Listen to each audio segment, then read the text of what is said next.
श्री गणेशाय नमः। ओम श्री गुरुवे नमः। आज की भगवत चर्चा स्वामी श्री राम सुखदास जी महाराज के लेख प्रवचन भगवत प्राप्ति क्रिया साध्य नहीं, इस पर आधारित है।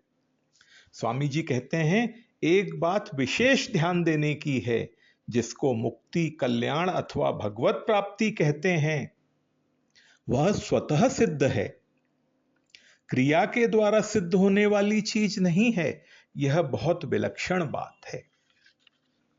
स्वामी जी साथ ही कहते हैं, परमात्मा सबके हैं तो हमारे भी हैं। अगर वे हमारे नहीं है तो परमात्मा सबके हैं, यह कहना नहीं बनेगा। परमात्मा सब समय में है तो अभी भी हैं, सब जगह हैं तो यहां भी हैं, सभी में है तो मेरे में भी हैं, और सबके हैं तो मेरे भी हैं। उपयुक्त चार बातों की तरफ ध्यान देने से एक बात सिद्ध होती है कि परमात्मा हमें नित्य प्राप्त हैं। भगवान ने अपने को प्राणी मात्र का सुहृद कहा है, सुहृदम सर्वभूतानाम। तो क्या दुष्ट से दुष्ट मनुष्य के भी भगवान सुहृद नहीं है? मैं कैसा ही क्यों ना हूं, क्या भगवान मेरे सुहृद नहीं है? अगर उनमें पक्षपात है तो वे भगवान कैसे? मैं दुष्ट हूं, ज्यादा अयोग्य हूं, तो भगवान की कृपा मेरे पर अधिक होगी। पापी हुलस विशेष अब की बेर उबारिये। पापी के मन में अधिक आनंद होता है, क्योंकि भगवान पतित पावन है, इसलिए उन पर पतितों का ज्यादा हक लगता है। मां भी अपने अयोग्य लड़के का ज्यादा ख्याल रखती है, तो क्या भगवान मेरा ख्याल नहीं रखेंगे? वे मेरे पर कृपा न करें, यह हो ही नहीं सकता।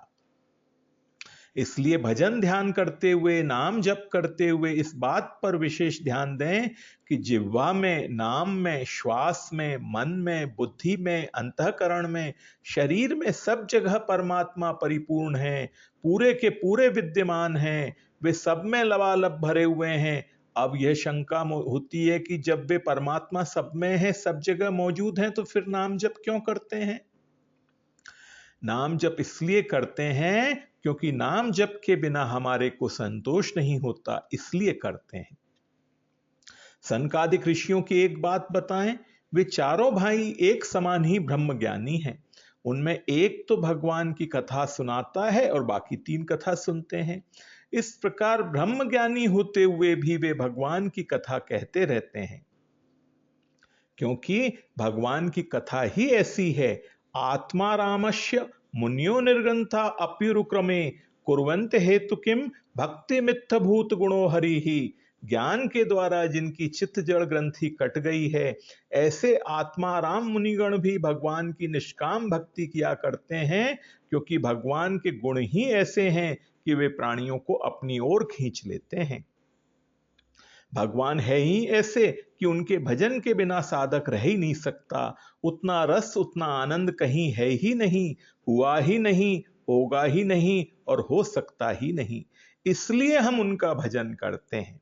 लेकिन भजन के द्वारा हम भगवान को खरीद लेंगे, ऐसा भाव मत रखना। भगवान तो अपनी कृपा से ही पधारते हैं।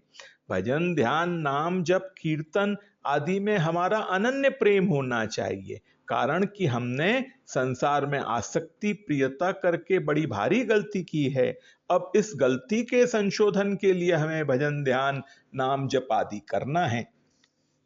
लेकिन परमात्मा क्रिया के अधीन नहीं है, परमात्मा प्रेम के अधीन है, परमात्मा भजन ध्यान आदि के अधीन है, ऐसी बात नहीं है। भगवान स्वयं कहते हैं, ना हम वैदेर न तपसा न दानी न चैज्यया, अर्थात में वेदाध्ययन, तप, दान, यज्ञ आदि के द्वारा प्राप्त नहीं किया जा सकता।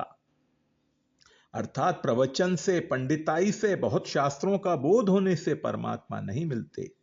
हमें नाम जप, भजन, कीर्तन तो करते रहना है, लेकिन कहने का भाव यह है कि इनके द्वारा भगवान के ऊपर कब्जा नहीं कर सकते, अधिकार नहीं जमा सकते।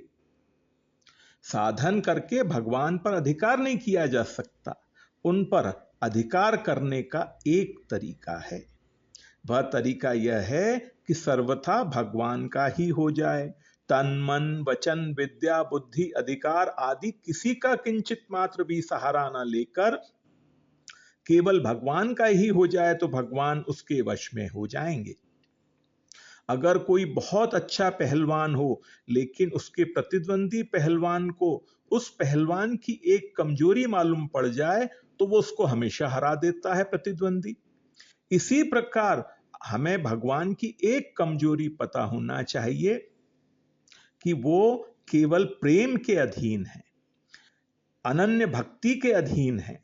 हमने साधना की है, हमने जप किया है, हमने कीर्तन किया है, हमने अभ्यास किया है, हम गीता को जानते हैं, अनेक शास्त्रों को जानते हैं, ऐसे अभिमान से भगवान वश में हो जाएं, यह असंभव बात है। भगवान वश में होते हैं तो कृपा परवशी होते हैं। उनकी कृपा उसी पर होती है जो सर्वथा उनका हो जाता है। वे सस्ते हैं तो इतने सस्ते हैं कि हे नाथ मैं आपका हूं। इतना सुनते ही भगवान कहते हैं, हाँ बेटा मैं तेरा हूं।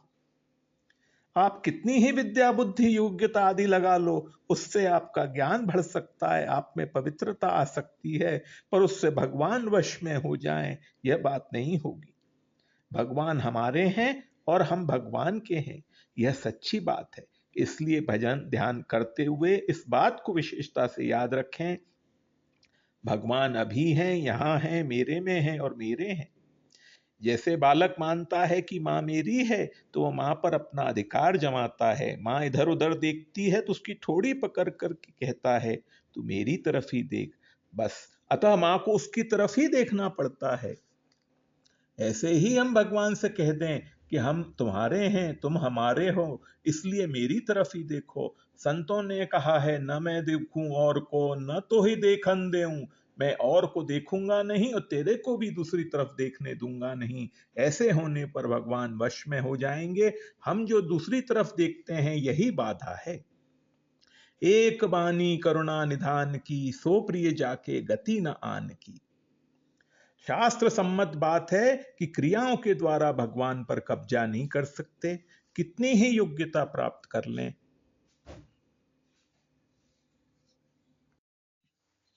आज की भगवत चर्चा यहीं तक। ओम श्री गुरुवे नमः।